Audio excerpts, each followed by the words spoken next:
So I just want to go slightly left field here by talking about what the AEC was talking about today, and again, this sort of concept of misinformation and AI and all the rest of it here. Holly, I think, and I know that the AEC claims that there's been a little bit of a sort of stop the steal style thing that's been popping up on the internet, on the absolute fringes about our electoral system. No serious person would think there is anything but a great working system here.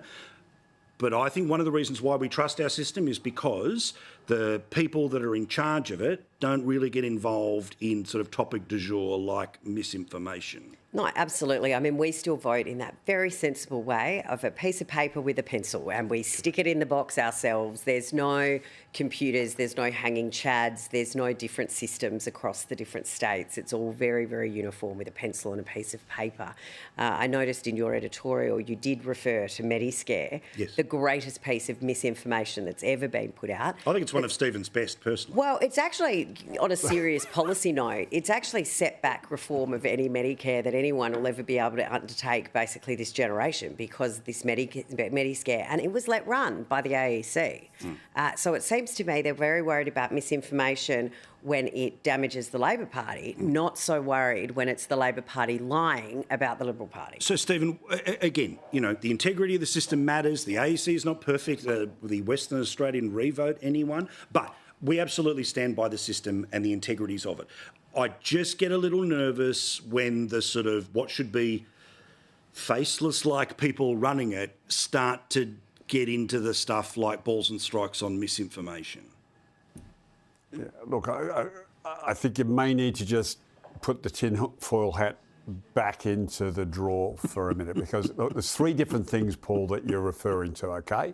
One of them I think you've got a legitimate, issue with. Two of them I think you're conflating in with the third, which leads you to this. So firstly, public servants aren't as nuanced as you and I and Holly at the way they use language, OK? So the two issues that I think are fair for the Electoral Commission to have a concern about is, as they do today in I'll call it the physical world. If you put an ad in a newspaper and you don't authorise it, if you direct people to vote informal by misleading them with information, the Electoral Commission deal with that today in the real physical world. Yes. So I don't have a problem with the AEC wanting to make sure that just because you're hiding behind a false name on the internet, you get to mislead Australian voters about how to vote, how to participate, and how to vote formally.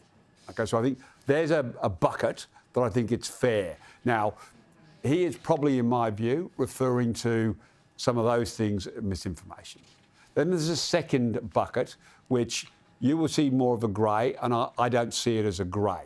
And that is the sort of disinformation which has started to appear in American elections, where third-party state actors, say a China, say a North Korea, say a Russia...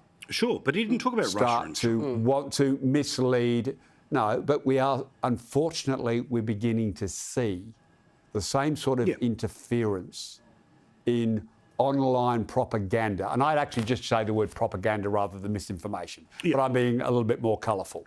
OK, so the sort of propaganda... we might send everyone to sleep soon talking anymore about the AIC. And exactly. So, but Paul is making a good point, because it's important to understand his language. And so that sort of propaganda misinformation is seriously eroding confidence in democracies around the world. Imagine if people had to show their driver's licence when they vote to prove their identity. I mean, that'd be crazy, wouldn't it? I don't understand how the electoral roll we have isn't such an proven. iPad where you go like this and your name is off on every booth.